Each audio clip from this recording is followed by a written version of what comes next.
bokk nga Pastef bokkoo Pastef, bokk nga opposition bokkoo opposition, société civile nga nekk, journaliste nga ak ku munti doon, dinañu saytu loolu ba ñu sàmmanteeg loolu. ndax bëri na ay réew yoo xam ne xar na ñaar li ñuy wax discours de haine moo koy andi.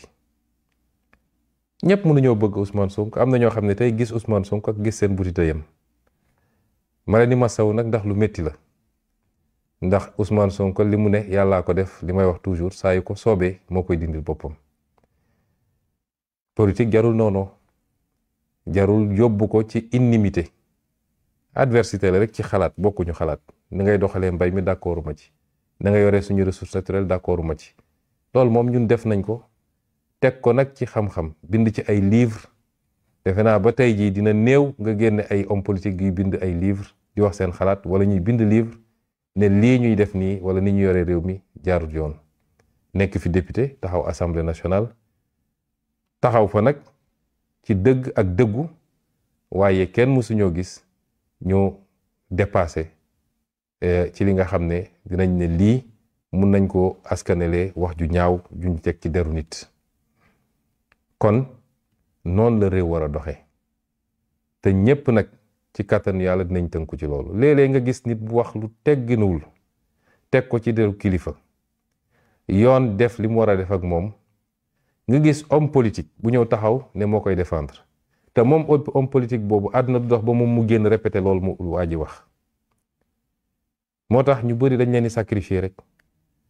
man de ba ñu jàppee Bassirou Diomaye Faye jàppee ko ci li mu waxoon, ñu ne dafa wax lu mu warul wax magistrat yi, du ma taxawee ne dama koy jàppale, dama jaar fi mu jaaroon, parce que loolu mooy yoon. parce que jàpp naa ne waxuloon dara lu ñaaw, dafa constaté woon rek.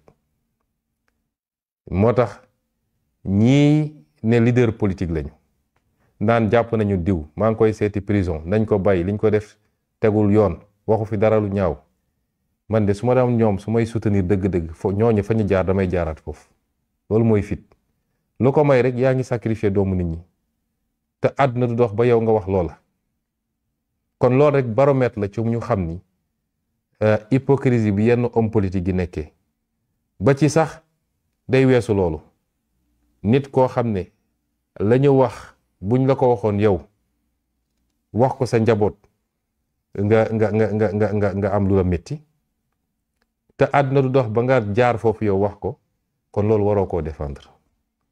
man de sama propre njaboot ku def, am na ñu fi jàpp fan yële, mu ngeen laajee ministre de la justice na leen wax nu mu demee.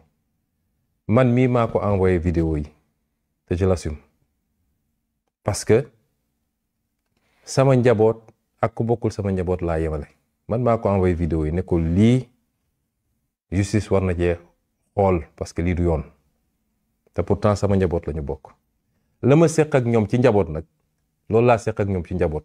buñ leen teewoon kaso sax dinaa leen dem seeti, la ma mën jàppale leen ko, jàppale ko seen njaboot.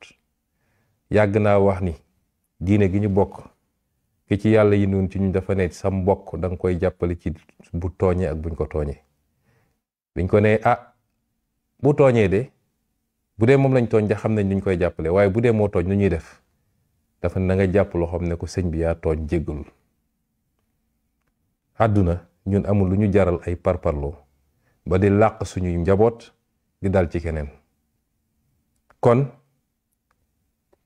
premier poñ boobu ma bëggoon aborder ak yéen mooy ne ñëpp delloo ci seen xel. ku ànd ak ñun, ku àndul ak ñun, ku xëy am sa connexion naan sa café seet koo jotalul dara, nga dugg ci njabootam, dugg ci ay waajuram, dugg ci lu bon lu ne nga wax ko, loolu jaaduwut te mënul continuer ci réew mi. wax naa ko keroog ci assemblée nationale ne ci loolu maintenant tolérance zéro la. liberté d'expression tekkiwul loolu. réew yi ñuy toppandoo sax ne ñoom ñooy démocratie, kenn du fa waxee noonu, kenn du fa defee noonu. kon nañu defaraat toogaay bi, xam ni réew mi ñoo ko bokk. sénégalais yi yeewu nañu. bu élection jotee kenn ku ne di nga ñëw taxaw wax sa programme. diggante élection ak élection kenn ku ne am nga sañ dem ci télé yi, dem ci rajo yi, critiquer, wax ni lii d'accorduma ci. boo xamee lu jaaduwut te nga am ay firnde yu leer yu ko wone, nga ne lii jaaduwut te teg ay firnde. parce que li gën a bon mooy nga ne lii du yoon buñ la wooyee nga ne mënumaa génne firnde yi wala nga jéggalu déet. adversité jarul loolu di premier poche bi.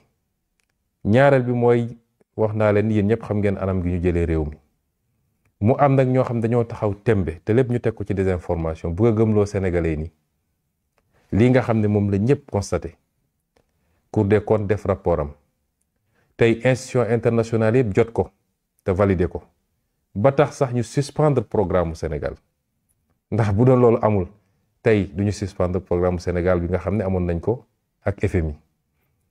loolu am nañu taxaw bis bu ne ñu jàkkaarloog sénégalais yi ñeme yàlla nag ba fu ñeme yàlla yem ne sénégalais yi lii amut. ma jàpp ni loolu sax waruñu ko nangu ci réew mi teel naa ko wax ak ki nga xam ne moom la yàlla tabb tey muy président de la république ne ko am na yoo xam ne dañ ko waroon jàppe sax ni délit la parce que lu garaawee nii ba tax tey ñu suspendre programme Sénégal yi ba tax ñu am jafe-jafe ci levée des fonds à l'international ba tax programme yu bëri ñu suspendre ko wax naa leen barki dem bi ma demee Chine bokk na li ñu fa waxtaane ba yàlla may nañu ci ay début de solution wala ay solution su ngeen gisee autoroute Mbour Kaolack bi réalisé nañ ko à 90% tey dañ ko suspendre la tax mooy chinois yi joxoon financement bi nee na ñoom bi ñuy signé ak Sénégal bi ñuy xaatim dañ leen waxoon ni suñu bor warul dépasser 70% te tey bor bi dépassé na 100% donc clause boobu respecté tuñu ko moo tax ñu teggi seen tànk programme forage yi ñu war a def ci àll bi ba suñu mbokk yi ne ci kaw gi am ndox kazalika looloo tax chinois yi suspendre ko lu garaawee noonu cim réew ay nit am sañ-sañu ci parparloo kese nag ci loo xam ne bu ñu la woon ne la andil say preuve munoo ko prouver ñëw taxaw naan loolu du dëgg man de buñ ma toppoon loolu dootu fi am ndax ku ko woo nañ la woo ne la léegi andil say chiffre andi say preuve te kenn du si musa andi preuve dafa am loo xam ne waruñu ko mën a nangu cim réew tey jii bu dul woon situation boobu ñu donn parce que bu leen fàtte ni président Abdoulaye Wade dafa donn réew mi ci Abdou Diouf fekk fi bor bu weesu 50% fekk fi déficit bu weesu 4%. moom mi fi jóge di président Macky Sall dafa donn réew mi bi mu koy donn bor bi 34% la woon suma juumul déficit bi néewoon na lool en tout cas egguloon 5%. ñoom ñu bàyyil ñu réew moo xam ne bor bi tey dépassé na 110%. déficit bi dépassé bi ñuy def xayma bi keroog déficit bi dépassé woon na 14%. mooy réew moo xam ne dañ koo yàq ba mu ne yaxeet ci tappale yoo xam ne dem lépp xaalis boo xam ne kenn xamul foo ko dugal ba pare nëbb ko ba dugaloo ko ci comptabilité bi ci budget bi loolu crime la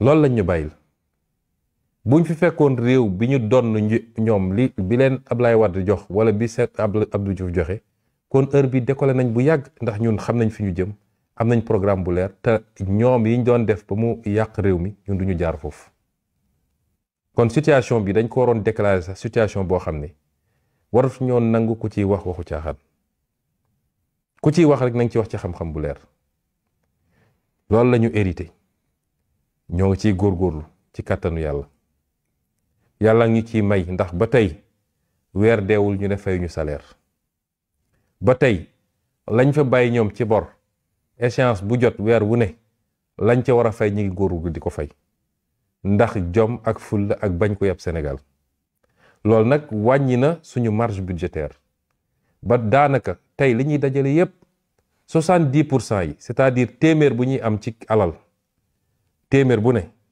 juróom-ñaar fukk yi dañ koy fay ay bor ci loolu la ñu nekk fi mu toll nii tembe